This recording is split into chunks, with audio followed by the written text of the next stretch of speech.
All right, y'all. Welcome back and happy Saturday. This is the Bluechip Breakdown, and we're your hosts, Bull and P. And this is going to be podcast episode number 7. Some of y'all are following along with us on Patreon. Everyone can follow us there for free, patreon.com/Bluechip Breakdown. Throughout the course of the year, we'll have a whole lot of inside information.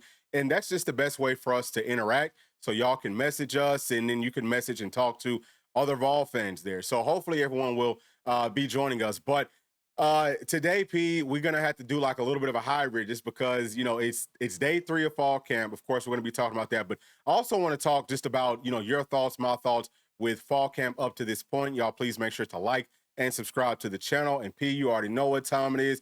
We always start with the injuries from the current day. So this is again day 3.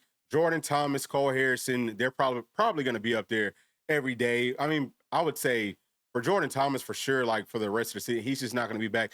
Cole Harrison, at some point, he might get upgraded to like rehab work. But you can see all the other players. Joshua Josephs got added to this list. I don't think that he did anything at all today. He would be our starting Leo. He's like a redshirt senior now, Pete. But I think that he'll be fine by that Syracuse game. At least I'm hoping so. Sounds like he's dealing with some things that's been kind of like lingering for him. If he has to have some type of like minor surgery, I mean, hey, it just kind of like is what it is. And, we'll talk more about that Leo room. I'm starting to feel better now, Pete, because I saw a couple of players that looked great over there. So, Tennessee should be fine there. And then Brazel, he's been upgraded. So he was previously at Orange where he was doing like rehab work, but it sounds like he wasn't out there for the like media, but after that he was out there. So, he's just getting like acclimated to running around and stuff. I think he's got to go, what is it, P, like 2 days in just like helmet, and then after that he can put on his shoulder pads. But we do have a scrimmage coming up here pretty soon. Hopefully he's going to be ready for that. Miles Kisman feels like he's back almost at 100%. Saw him hitting that sled. He looked good there. But P, do you have any comments or concerns with this current like injury, with all the injuries that Tennessee has at this point? No, not really. I think that the majority of the guys that we expect to contribute this season, I think they'll be back, if not by game 1. I mean, maybe they'll miss 2 or 3 games. Looking at Jamar McCoy as a guy that could miss a couple of games, but I think, Joshua Josephs, Brazel, Kitzelman, those are 3 guys that I think will be back likely week 1. Now, we don't really know exactly what it is with Joshua Josephs, so we don't know for sure about that one, but, I mean, I think likely they'll all be back by week 1. Yeah, I do too. All right, so we heard from several players, and, we're not really going to talk too much. We're not really going to speak on that, but just to kind of like get into fall camp and some of the like insider news and notes and things like that from day 3 of fall camp, it sounded like, there wasn't really too many notes, P. The main thing that everyone talked about was, number one, Boo Carter now has on his helmet, which for me, we all know as Tennessee fans that he's going through what they're calling some type of a punishment. But really, he hasn't been working out with the team, from my understanding, since the 16th of last month. So I think that he's more just like getting more acclimated and getting himself back into shape. So those first couple of days, running around, doing all these drills and stuff, without his helmet. And then on day 3, he has his helmet on. So I would think that by like not the next practice, but the practice after that, he should have on shoulder pads. When does he get to go into like the team drills and stuff? I'm looking out for like that date. You might see. So we practice again on Sunday, and then I think again on Tuesday, and then maybe again on Wednesday. On that Wednesday practice, P, I think that Boo will be back with the team, actually going through the drills and all that, because at the end of the day, if he's still part of this team, the punishments can only last but for so long. We got a game coming up, right? Like, this is football season. So he's got to start to work and get himself ready to help us out. But do you have any thoughts with the whole, like, Boo Carter situation? Yeah, hopefully we can go and get him back out there on the field. Like you said, I think this is really just an acclimation period for him, and hopefully he can do what he needs to do, and hopefully he's already done what he needs to do, and now it's just like you said, just acclimating him, getting him back in shape, so he is ready to go out there, put the pads on, and be with the team, because he is one of your better players on the entire team, but especially on defense. And like you said, heck, the punishment's been given out. He's done his time. Now, let's get him back out there with the team. Yeah, no, I think that that's pretty much what we're going through at this point. So the really only other notes was that it wasn't the best day with the passing, and y'all can see it here with these clips. Man, these wide receivers dropped a lot of passes. That's pretty normal. The quarterbacks weren't super accurate. That's also normal because, like we talked about on days 1 and days 2, hey man, these quarterbacks they're looking better, but expect that step back on as soon as those pads come on because now you have shorter pads. It's just a little bit different. Defense should take a step forward, but offense, especially the guys that play out in space, not running backs, they should be fine. But quarterbacks, wide receivers. It sounds like Tennessee's tight ends look good. But yeah, I mean, you could this step back, dropping passes, missing passes, very, very normal. And I would anticipate that tomorrow's going to look way cleaner. But what did you think, just like with the operation of these quarterbacks, not just from what we saw out there today, but start there and then over the course of fall camp and with these wide receivers and everything else? Mhm. And really, just like you said, it's to be expected. You got the pads on. Your throwing motion is going to be a little bit different than it is without pads on. So adjusting to that, it seemed to me from what I saw, the clips I saw, the throws seemed for the most part pretty accurate. I mean, there was some overthrows. I think there's been a good number of overthrows, but was more concerned with the receivers and the drops. Some of the passes hitting them in the hands. We have high hopes and expectations for this receiver room, so expect them to make those types of catches.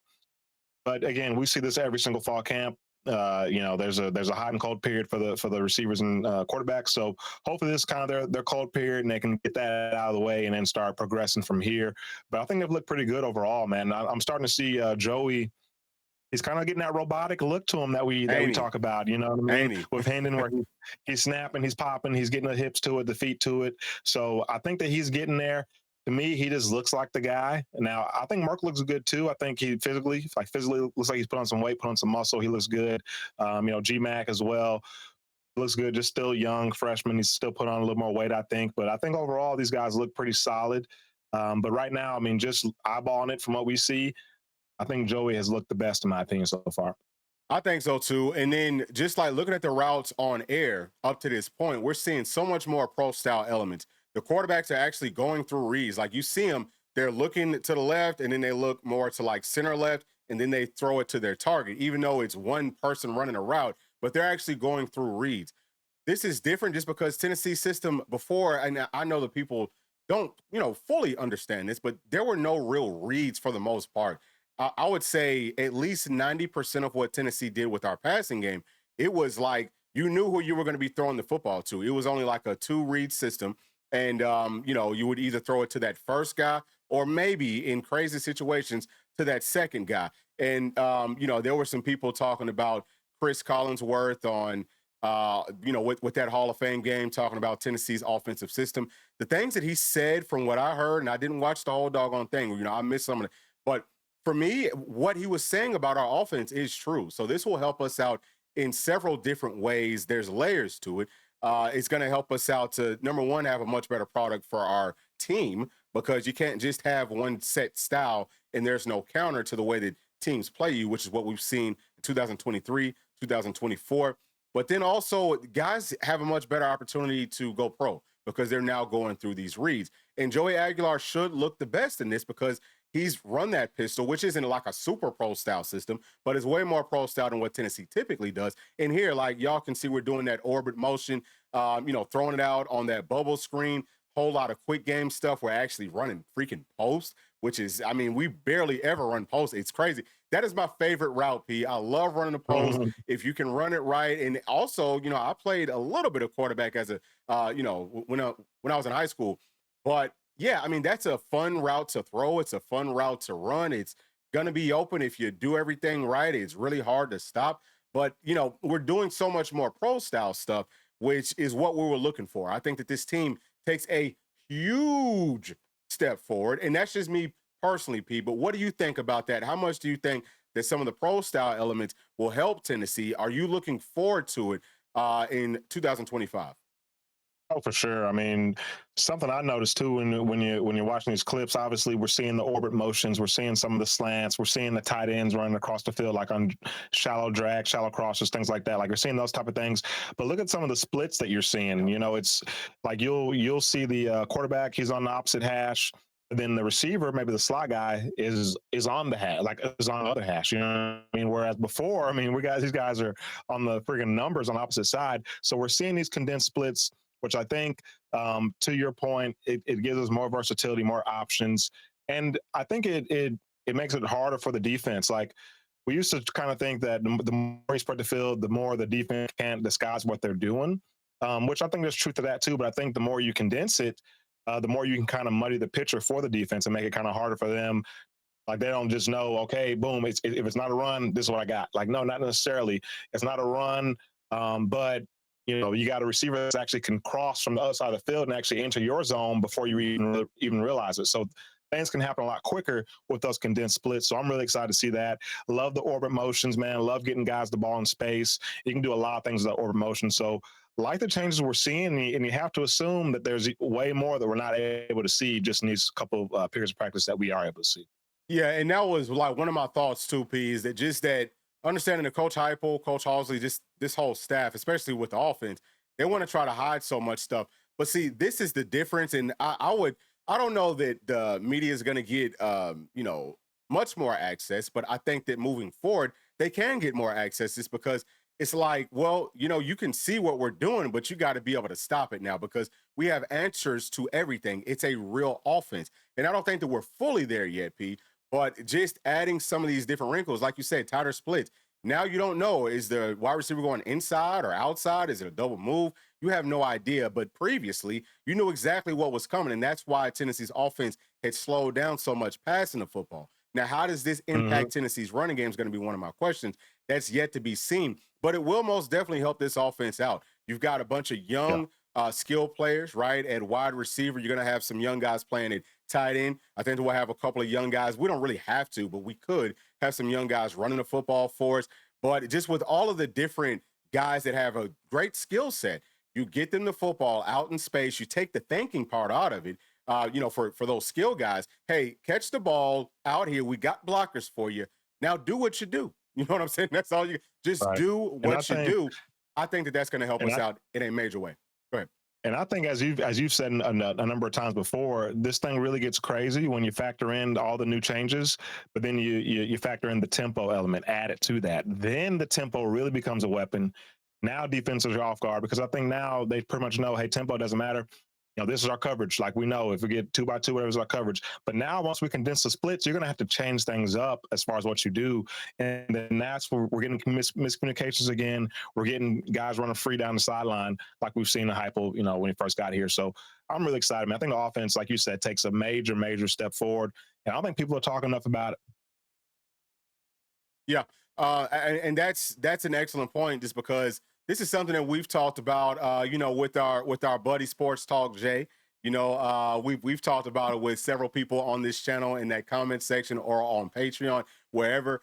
But yeah, that tempo with what Tennessee did previously, it got stale because, to P's point, you understand that, hey, the speed doesn't really too much matter because you understand it's really just a few spots that we have to cover.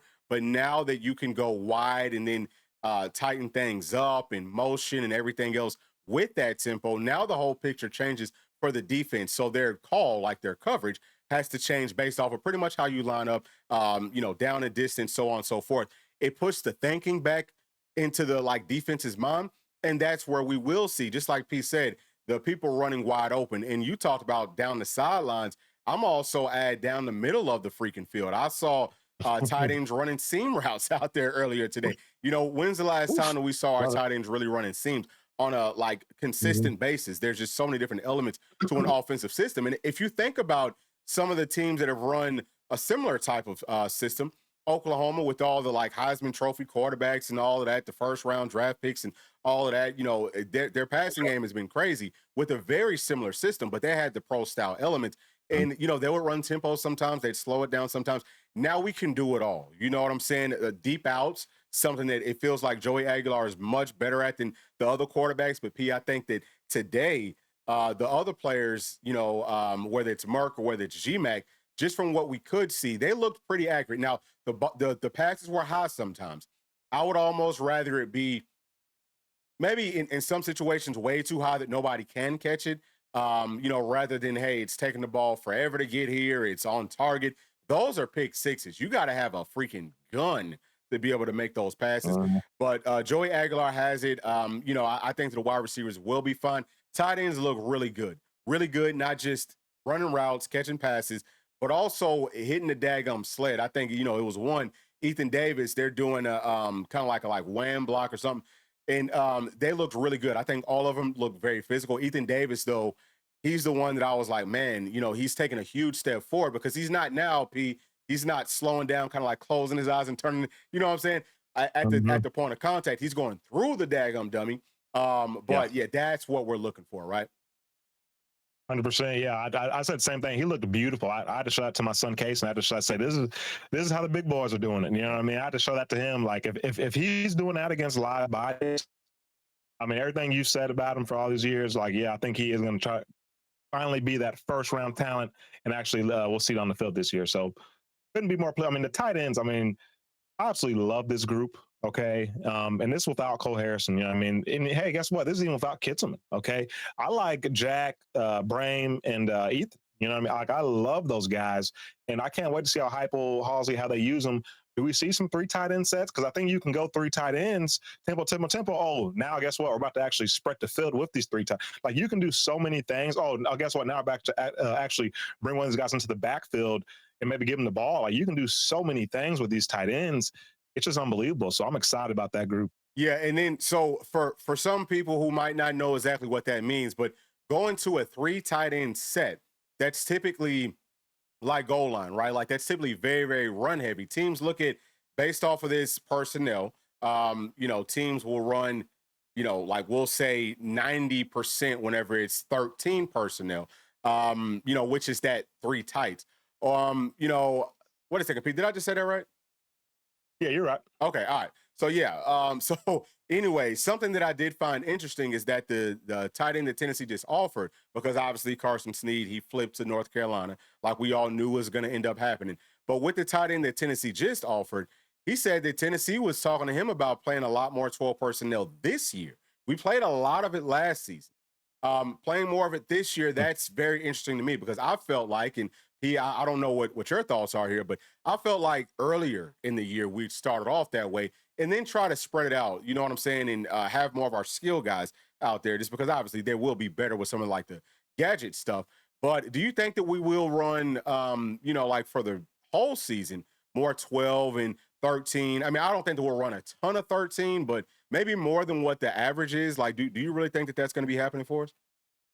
I could definitely see that with the questions at receiver, being a lighter room, and just how confident everyone seems to be in the tight ends. I mean, I could definitely see us going out there, and kind of reminds me of like USC back in the day. I mean, that's probably they went two tights, and then they have two big time receivers on each end, and they're going to hand it off, stretch zone. Yeah. They're going to play and take Ace. shots. I mean, yeah, that ace. I mean, I love that ace. So I mean, I I do could too. definitely see that. It's a very versatile team that we have on both sides of the ball, but talking about offense. So I mean, it's the pressure on the staff to determine how best to use these guys, how best to put these guys in position to win, because they can attack defenses in a lot of different ways.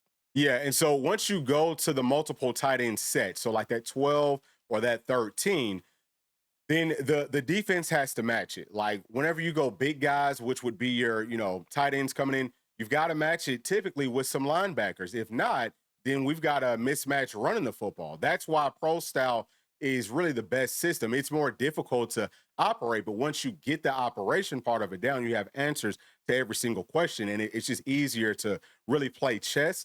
So yeah, I could see that because we've got guys like Ethan Davis and And definitely Brame who you split out wide versus a linebacker. That is a huge mismatch. So yeah, I think that it's this offense, and we've said this several times.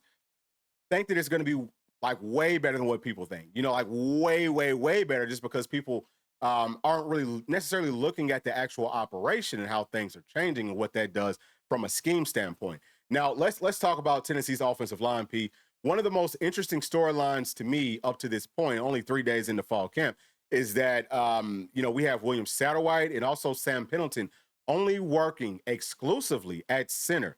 And then we have Jesse Perry starting at right guard. Does this say anything to you personally? And is there anything else that maybe you think is a bigger storyline with that offensive line? I mean, for me, it just tells you that Jesse Perry is who we've been saying he is all offseason. He's the guy. I mean, he's 6'6", like 330, and can move. He's athletic. I mean, this guy's he's mean, he's physical, he's strong. He's been here for a year. Like it showed that what he's a guy that the stats identified. Say, hey, we know who our left tackle is, know who our left guard is, know who our right tackle is, and we know who our right guard is, and it's Jesse Perry. Now the question is, who's our center? So to me, I mean, that's what it says. And I mean, maybe you could say, maybe it says, well, Sam Pendleton's not quite who we thought he was at guard, whatever. Maybe it could say that too. But I mean, I think it speaks more about Jesse Perry. So we'll see who wins that center spot. I think it's going to be the kind of the storyline the rest of the camp for the O line is who's taking the first team reps at center, who wins that job. Because I think that kind of tells you a little bit. It tells you about Sam Pendleton. Is he a guy that, I mean, he couldn't beat out Satterwhite, so is he your backup center, or is he your backup guard, or is Sham Umarov your backup guard? And that's the question I have too is what about Umarov? Because I think he can play. So I mean, it's just I think we have a good amount of talent on that offensive line. It's just going to be interesting to see how it all comes together. We need to hurry up and identify our top five, I think, and then start getting these guys some rapport so we can be ready to go week one. I think so too. Quarterback might take more time just because you want to really keep that competition going and brewing. But for the offensive line, I wouldn't be shocked. And really, yeah, I would say after like the first scrimmage, we should have a pretty good idea. And I wouldn't be shocked to see maybe Sam Pendleton start working more with those ones. If maybe not all the time, but I think that he'll start to get more reps. Now, I didn't read anything from the insiders that said that that's happened up to this point. But as the pads are starting to come on, as we're doing more one-on-one stuff, it's going to be very interesting with Sunday's practice. How does that look? Because obviously that's a big part of your offense. But the great news for us as Tennessee fans is that we've got guys that we trust. Like this is not a problem where, man, we got two guys who can't really play and we're trying to figure it out. We got guys that can play, and it's like, hey, who's going to go win this job? Or who's going to go take it? So I mean, yeah, just looking at these guys' body types too, I mean, like their body comp is way better than what we've seen previously. I think that they move well. I think that they got that mean streak. They seem like they're all buddies, but they're all dogs. I mean, listening to Lance Hurd speaking, I don't think that he's how I want for my left tackle to talk, right? Just because he ain't saying too much. He's just straight to the point. Matter of fact, he's got that old school 70s fro. Just seems like a powerful guy, stoic. And he's being a leader, stepping up. I just think that this offensive line, along with those scheme changes, going more pro style, quicker game, three-step drop, outside zone, inside zone, power. We got all the elements. So now you can't really just key in on stuff where, prior to this, defensive linemen, linebackers blitzing, they had the beat on us. And some of Georgia's players came out and even talked about it. Say, hey, we have a beat on this type of stuff, whether it's from their O-line or from their D-line. They said, man, we can tell exactly what's going on with Tennessee's front. And shouts out to them for being idiots and letting us know what the problems were. But I think that at this point, Tennessee, there's just so many very, very positive things. The running back room should obviously be great. How much will the running game maybe take a step back if we're doing more tight sets? Not as much, just a given that, hey, the field is spread out. We got lighter boxes. Y'all got 2.1 yards before you see contact. Will we see more like real, true, solid boxes as we get further into the season? Do you think that could maybe impact this running back room, Pete? Well, I was going to kind of talk about that. Just speaking with O-line, with all the bodies we have, you got Umarov, some of the other guys, like a Pendleton. We'll say Pendleton's not starting. We got Umarov, Pendleton not starting. I mean, I think our short yardage offense is going to be phenomenal. I mean, you could bring, 6, 7, 8 O linemen out there and just freaking plow. Like we could pretty much run like a Michigan type offense if we can have that sprinkled into what we already do. Like we have a very versatile group, and so I think the run game, I think it's still going to be there. I mean, it may not quite be as explosive as it's been if we're condensing the splits, because that's part of the reason why it is so successful. You're getting guys out of the box. But like I just kind of touched on, I think it will be more effective in short yardage. I think short yardage, we can line up, play big boy ball, and we can push the line of scrimmage. We can get 2, 3 yards whenever we have to. So I think that it'll be as effective as it needs to be. You know what I mean? Like we may not go out there and break any SEC records necessarily, but we're going to be a team that's balanced. We're going to be a team you have to respect the run, because heck, we could go for 200 yards on you at any time. So I feel very confident in the running game. And I love the running backs. I mean, Bishops look great. I mean, Peyton Lewis. I mean, dude, like Peyton Lewis. Unbelievable. You know what I mean? Like Yeah. he may have an unbelievable season. You know, I always forget he's wearing at number 2 now. I think it's going to help him out tremendously as well. So I'm very, very excited about that group. Now we don't have the mobile quarterback threat, which I do think helped us a little bit last year. A lot. Right? We talk about it all the time. Just the threat of the quarterback keeping it. That's going to hold some guys, right? It's going to hold some guys, make them, like we always talk about, make them a step slower, getting to their spot, which can help O-line get to their blocks and help running backs hit the crease, things like that. The fact that you probably don't have to really worry about the QB keeping as much, that may also contribute to it. So, you know, maybe another reason, kind of to your question, maybe why you could expect the running game to take a step back. But I think it'll be fine. I don't think it's going to be anything where we just can't run the ball like Georgia was last year. Yeah, and I don't think personally that it's necessarily going to take a step back. It's just going to, in some of the situations, it'll end up looking different. And I'm talking more like outside of the 20s, right? Like outside of that red area. But in the red Yeah. area, I think that running pistol, having some more pro style stuff where it's more about timing, you know, where it's more about, hey, we've got a whole lot of movement and we've got gadget players everywhere that can throw things off. That could maybe help us out in that red area. But like you said, it doesn't help you out too much without the real threat of a quarterback's legs. Now, I think that Joey Aguilar, he's like a viable option if it's, hey, you know, 3rd and 5, everybody drops back and no one's watching the quarterback. He can maybe get you 2 or 3 if he absolutely has to. Like he's you know what I'm saying? Like he's gonna be one of those guys. And that's something that people keep on asking about. How is Joey Aguilar's legs gonna translate to the SEC? Well, we saw it playing in the Sun Belt, right? I don't think that it was great. Now he's a bigger player. I think that he can maybe run through some contact. It's going to be more about some of the savviness that you see with maybe more like old school NFL quarterbacks where they're 5 yards down the field, they're pump faking and people are not using their brains and they're biting on that, like stuff like Yeah. that. That's where I think that his game Scamper. could, yeah, like that's his game, and it's not going to be as much as what we saw before. So defenses will maybe play more coverage unless, hey, we got to watch this quarterback. But early on in this season, I think it's going to be pretty big for Tennessee to show, hey, we will let our quarterback run now. Okay. Like we got to put that on film early, very early, just so the teams will honor it. And, some of these staffs like UGA, they will be worried about it. I can promise you. Like they will be worried, and that'll free up some of the other things. But it sounds like P, we're both pretty high on the offense at this point. It's still very early. Wasn't the best third day, but we do anticipate that on Sunday, the passing game is going to look better. And then on that next practice after that, I don't know, we might be in full pads. And I don't think that would necessarily take anything out of it. Maybe a couple of miscues because it might slow you down just a taste. But by the time that the season starts, we both probably feel like Tennessee's passing game is going to be perfectly fine. The offense is going to be perfectly fine. So, absolutely. Yeah, I'm yeah, not worried about it. I was saying I'm not worried about the offense. We'll be fine. Hyper will move the ball. He'll put up points. Yeah. So with that being said, let's move to the other side. Let's talk about Tennessee's defense. So starting off up front, P, I just got to throw this out there for y'all. Emmanuel Okoye, I believe he's number 34. My freaking goodness. I mean, watching him, in the same drills where I think that they're, block shedding and all that, watching him and then watching Caleb Herring and then watching Jordan Ross. You say, dude, how big is Emmanuel Okoye? Because he looks huge. He looks so tall. His arms are unbelievably long. He looks like he's figured it out. He moves like a football player now. And now he's got weight now. He's extremely strong. Like, you got to go back to, it might have been last season's spring practice where, he's holding up against these offensive tackles, burst a run with one arm now. One arm, and just, it didn't really look very coordinated. Just wasn't really used. Didn't have real football movement.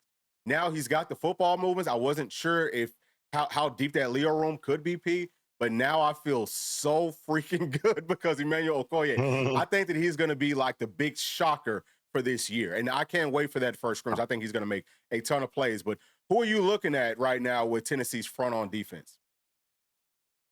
And I think so. I didn't get to see Okoye. I haven't seen him yet, so I'll be looking, going back and trying to find him. But obviously want to see what he looks like. But I also want to see Jordan Ross, man. I think Jordan Ross looked really good from what we saw today. I think he's ready for that second year. P, it sounds like you kind of skipped out there. So Oh, I'm I'm sorry. I'm about to try to go back and see if I can find that for you. So y'all have to bear with me. Yeah. But I know about the area where that could be at. It's going to be somewhere in here. Actually, Okay. is this right? I'm gonna take it back just a little bit more. All right, so we're just gonna start it here. But anyway, P, Okay. carry on Yeah. with what you were saying. You were saying that you was looking forward to seeing Jordan Ross and all those guys. Yeah. Yeah. Yeah, I'm looking forward to seeing Jordan Ross, man. I think he looks good out there. It's his second year, so I think he's finally ready to contribute. We saw James Pierce, similar storyline with him as a true freshman, didn't really get to play defense, but he made a lot of tackles on kickoff. If you guys, oh, there's a Koye right there. Holy smokes. Holy smokes. Look at this guy. Sheesh. Yeah, I mean, that's the thing. People don't realize that you can tell a lot just by looking at that guy stand. Yeah. I mean, the way he stands, I mean, unbelievable. What if he's ends up really being who he is? You know what I mean? Like, what if he really ends up coming to his own? He has the most upside of anybody in the whole room. Oh, listen, he has, and I'm just gonna tell you this, Pete. Very small sample size, and I'm not. I'm being very genuine when I say this, Pete. You know that people who have been on this channel, y'all know this. He has a higher upside than anybody I've seen at Tennessee in a very, very long time. More than James Pierce. He looks in freaking incredible. I've never seen a Wow. player with arms this long. And actually, this is him here. Watch him here. You can just tell by his Oh, arms, yeah. and actually, there's a different Mm. angle.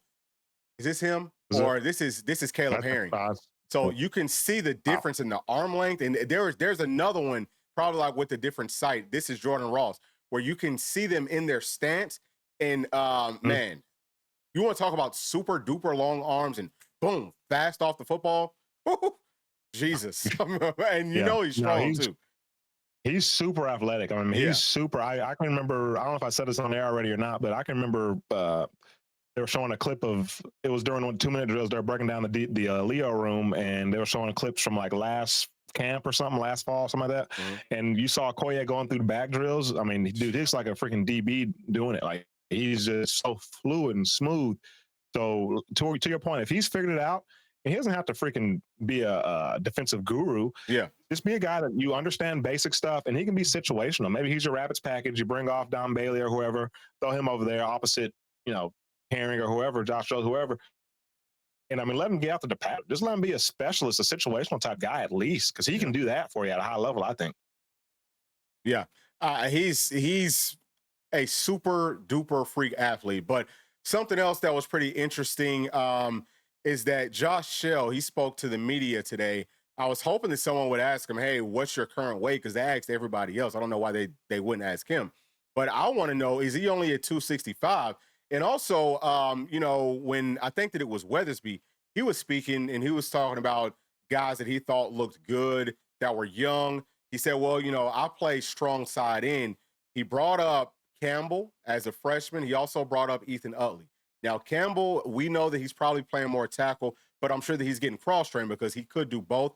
Ethan Utley at only 270, I think that this season he might have to play strong side in. But that room is super deep, super loaded. And also, I saw Don Bailey with some of the clips. Looked like he was maybe working more at tackle, which is kind of typical for him. It was him and Bryson Easton working, doing some sled work. But do you think maybe we're moving Don Bailey to inside and maybe adding some more bodies to that strong side in room, which I personally think is the deepest on this whole team? I kind of got that feeling too watching Don Bailey go today. It just seems like, I don't know. I just felt like he's going to be an interior guy. Maybe it's because he was going alongside Eason, but I think that's what they're going to do. And we talked about this a long time ago. I think probably pre-spring we talked about this. I think it makes a lot of sense to move him inside. He's about 290. I think he's big enough, saw enough to get in there and give you something, especially at 3 tech. So yeah, maybe move him inside and then let Tyree West, Weathersby, freaking Marion Dye, some of those guys in that strong side room, let them get a little more burn. And then, of course, that gives you more depth with your D tackles, too. So, to me, that makes a ton of sense if they did make that move. Yeah, that's something that we had talked about maybe back in spring, right? Like that would really help us out just because that strong side in is so deep. And that, we need more help playing at tackle. And Don Bailey could most definitely do it. Being that 3 technique, you got Bryson Easton there who could play either one. Yeah, and then, you definitely have David Hobbs, who I think more of a three, but he could play either one. Jackson Moore, I think he could play either one. Like we've got so many guys on the inside that, as far as pass rushing goes, dude, it's going to be crazy. I'm looking forward to that front four. Should be very, very good for us in 2025. Now, what about those backers, P? Did you have a chance to take a look at them? And if you did, what'd you see? Yeah, I saw a little bit of them. I mean, didn't see a ton. I just saw the VolQuest practice highlights, so didn't see a ton of those guys. They look solid, running, tackling, fitting up. I think I saw T-Lander kind of just jogging around. This is more doing special team stuff. Saw him jogging around. Looks like he has another step. I think Yeah. he's got a little more bounce to him this year, so he's looking pretty good. Watch out for him to have a season. Love Jordan Burns. Every time you see him out there running around, you say this guy's a stud. So excited about him. I think Spillman, he looks the part. I mean, Aaron Carter, he always looks great. So I feel good about that room. Got to see Perlotti out there. I think he looks pretty solid out there. Still needs to continue to put on weight, but I think he's a guy.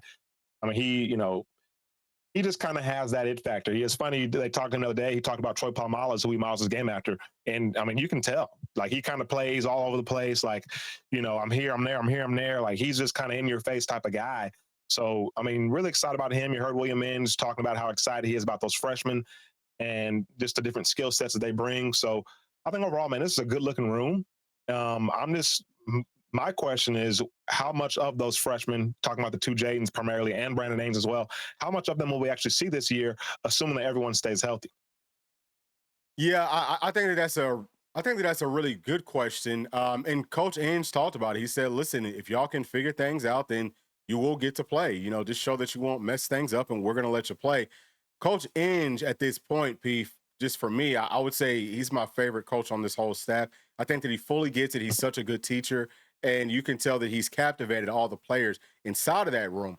But yeah, I mean, looking at those freshmen playing too, just over like the past what I guess really, I think today was the first day that I actually got to see them doing anything. But I thought, or no, yesterday was, or whenever Tennessee's last practice Mhm. was. So on day two, I thought that they looked good.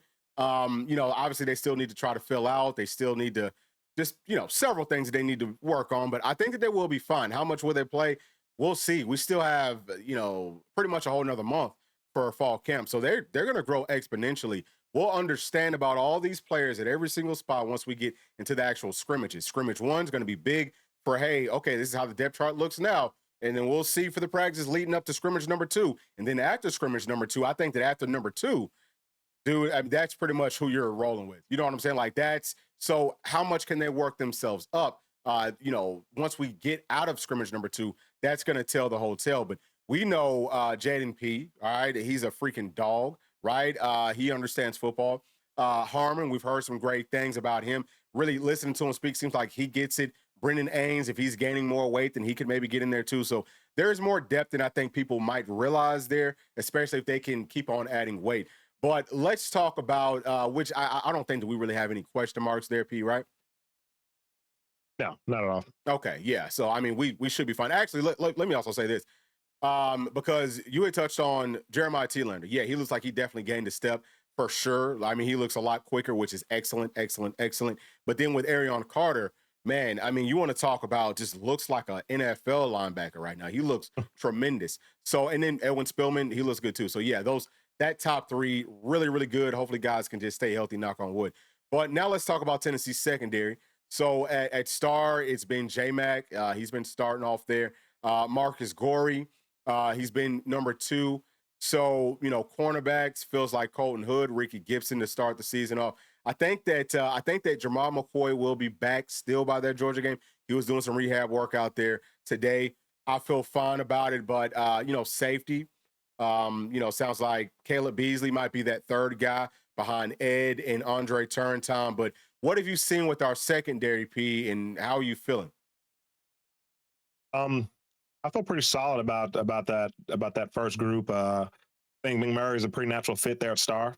We kind of talked about that, and it's kind of a no-brainer, I think, to give him the first crack at that position. And Marcus Goree, haven't seen a ton of him. Like from what I've seen of him, I haven't seen quite the pop I want to see out of him. Now, I'm not saying he's a bad player, but I haven't quite seen. He hasn't looked as smooth and as fluid as I feel like he looked in some of the game film we saw from him from last season. He didn't play a ton, but some of the clips you saw him in game, I think he looked really good, really smooth. So, not saying I'm out on him yet, but just want to see him continue to show that he can get out there and can play. I think he has the talent and has the ability. But overall, man, I think it's a good room. Talking about really all the rooms, corner, star, safety as well.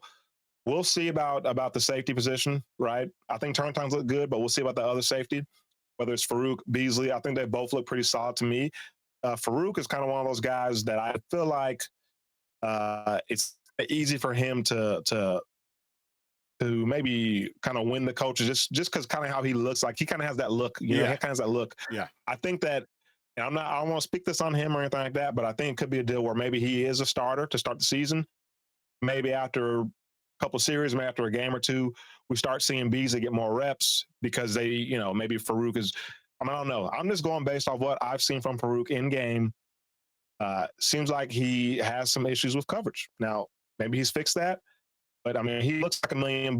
So I think if his coverage skills really have improved, which they should have, right? I'm sure he's been working on it all offseason. If they've improved there, then I think we take a step forward at safety.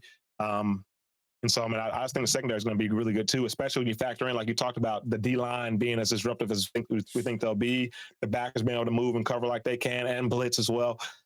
I just think the defense is looking really good as well.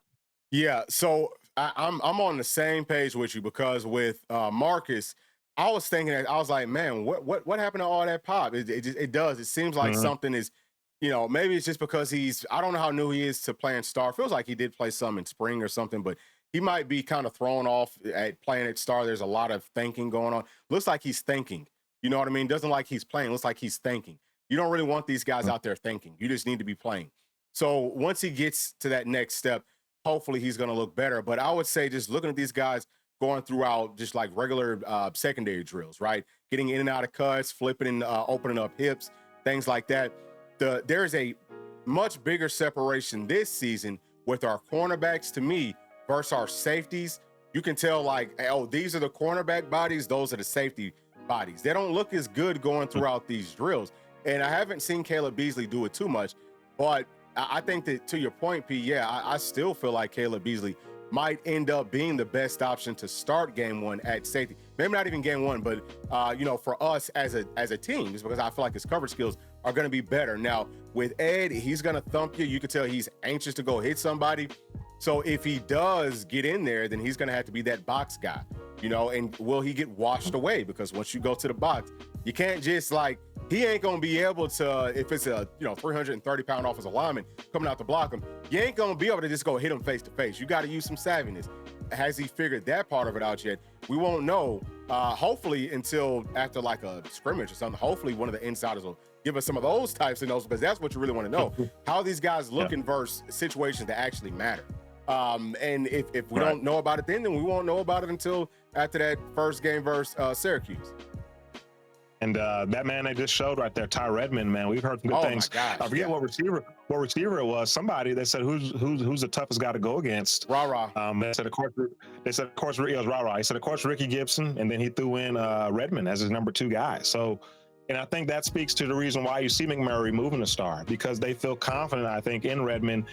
Potentially being that third guy, if he has to be that third guy, if God forbid, Gibson or Hood goes down before McCoy comes back, I think they're comfortable with Tyler Redmond getting in there. So he's look really good, man. Long range guy, 6'2", like close to 200 pounds. I mean, so I think we have some athleticism there in the secondary, some versatile pieces.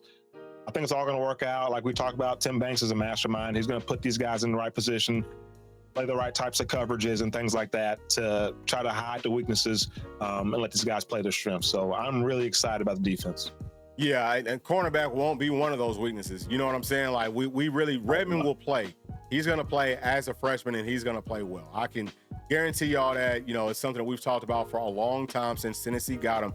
We, known him forever, so we know his caliber, and it's really, really high. He's going to be great for us, not just this year, but obviously even better as he gets older with us.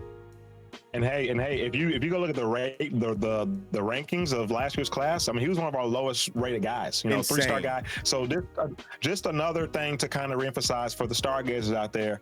When we're talking about, okay, this guy's 3-star, but he's better than that. I mean, a guy coming in as a true freshman, having a chance to compete and be one of our better corners, 3-star guy.